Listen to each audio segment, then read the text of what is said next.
and I'm starting right now. And part of the reason I wanted to do this, when I do the clapper here, I have a little checklist on the bottom. Door's locked. I got the note on the door. I got the phone off the hook.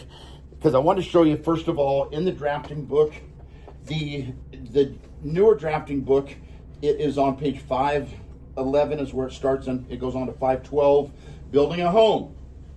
Okay? So it goes through things like building permit. One of the people I talked to at Parent Open House was a father who's the building inspector for the city of Clarkston. And he offered to come in and talk about what they look for when they come in and do building inspections to make sure the house is all constructed good. You have to get a building permit first, okay? So they talk about getting a building permit, building codes or rules that you have to follow, like the structure as far as the framing and doing it correctly.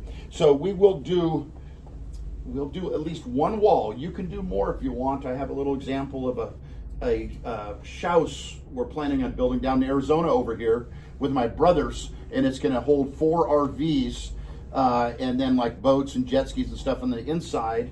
And we made a model of it first, so we kind of know what we're looking at.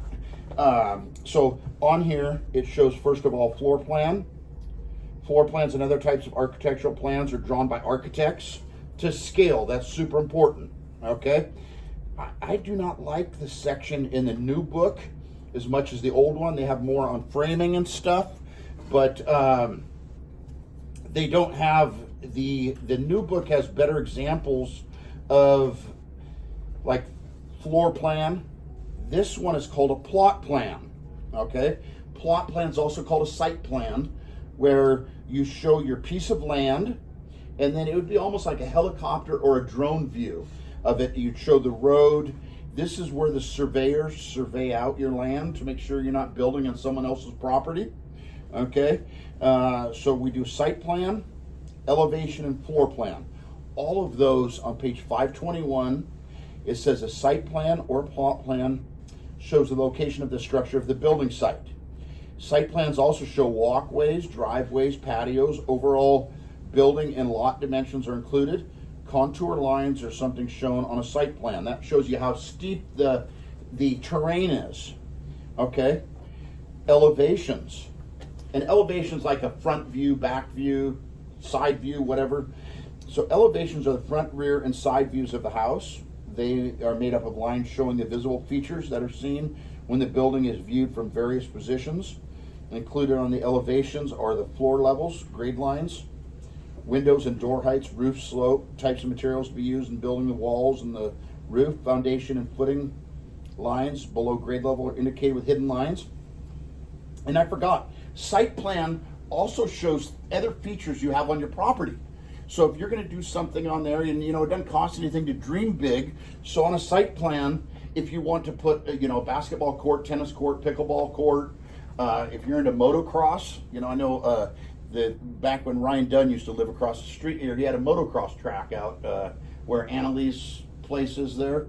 It was out in the front yard. They had a motocross track, and I think his daughter's going to school here now.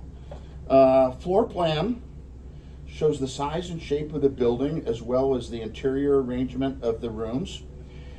Additional information such as location and sizes of interior partitions, doors, windows, stairs, and utility installations such as plumbing and electrical installations are also included. So generally on a floor plan, you might have one copy that is just the walls and the rooms and everything, and then you might have another one, it might be labeled E1 for electrical.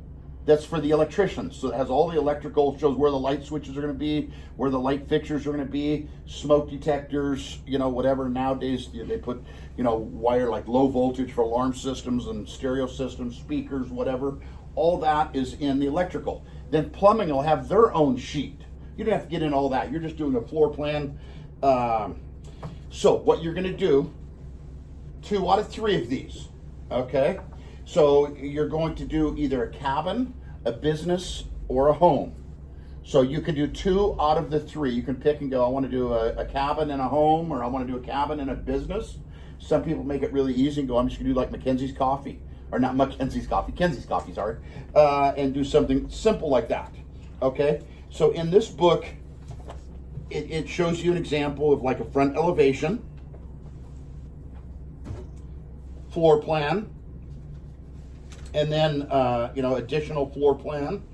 But the old book I really did like better because it showed you like an artist's sketch of a home, and then that's like if it's a spec home, like they're speculating that someone's going to buy it before it's sold.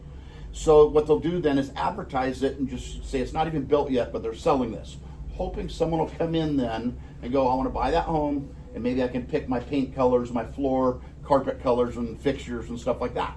Okay? So there is the artist's sketch. And like I said, art and architecture in colleges are in the same building. They're considered like the College of Art and Architecture. Okay? And then over here then, now they show the home after that home on the previous page and after it's built. Okay, so there's the actual home.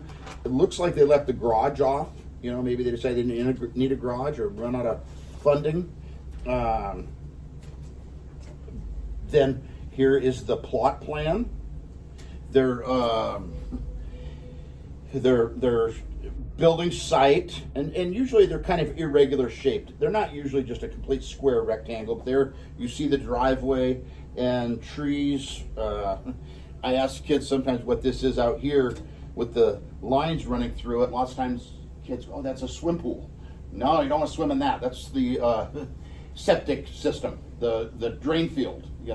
Basically they'll run from the house, and then you have a septic tank that gets the solids, and then the other fluids run out to these pipes that, if you notice, they're hidden lines because they're called perforated pipes, where they run through there and just drip down in. It's usually the green spot in your yard.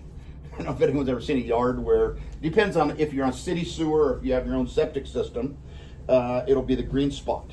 Okay, now here's the front view of that home and another floor plan. And since these are out of the old books, I made copies of them in case anyone goes, I want to do it just like in the old book or the new book. But you can go online and find, floor plans and stuff you like.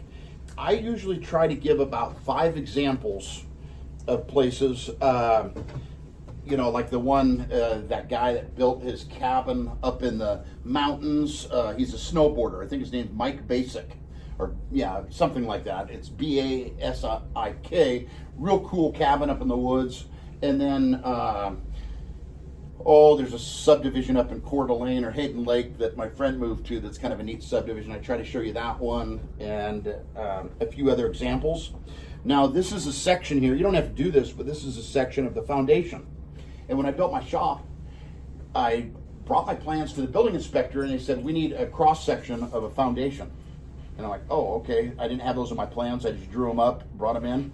And he said, you got to include that cross section of the foundation. So I think that's in the textbook. So I came back here and basically just wrote down what they got on here, and he passed it then. Okay. There is another thing on here on reading a scale, an architect scale, which we'll get into a little bit later. There's all of the symbols here. Okay. And so it goes in this order. 2-point perspective. If you haven't done your 2-point perspective yet, get that done. Okay. And that's really your first architectural drawing. And then I'll make a checklist. So I do a plot plan. I do a floor plan. Okay. And then a front elevation, a front view. If you want an easy one to do, you could just do like the cabin. Okay. And then somewhere here I had my daughter's sheet. Right here's the examples for the 2-point perspective. If you need those, I have copies of those. But this she did in high school art class, and I just kept it to kind of show you. She has a 2-point perspective of the house, like with the vanishing points, and you can see all the lines on the bricks all should go to the vanishing point. So it's a little different than the cityscape we did, but if you want an easy one to do, that's just a single place, 2-point perspective. And then out here on the side, she has a floor plan. Okay. And, just a simple, basically, 1 bedroom, 1 bathroom, She has the wrong symbols on there. If you have BR, BR. And then here she has a 1-point perspective inside the home where it's got one vanishing point, and you're looking into a room and you can see all the lines go to that one vanishing point. If you want to try one of those, you can. I don't require that, but you can do that, okay? The last thing I'm going to show you, we're at about 10 minutes right there, but you're also going to make a wall, just a single wall. And I have a model over here. I don't think I can switch this to, I'm in selfie mode right here, but I wanted to show the little model home of the place that we're proposing to build down in Arizona, because you will make a single wall like this. That's all you got to do is one wall. If you want to do more, you can. But I did this where it's got campers on the outside here under the covering. And then each of the 4 sides has a garage door and a man door.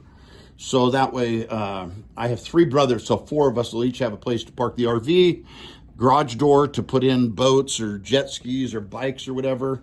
And this is like what you really do is make a model like this, okay? I'm gonna stop right about there, and then we'll get started here.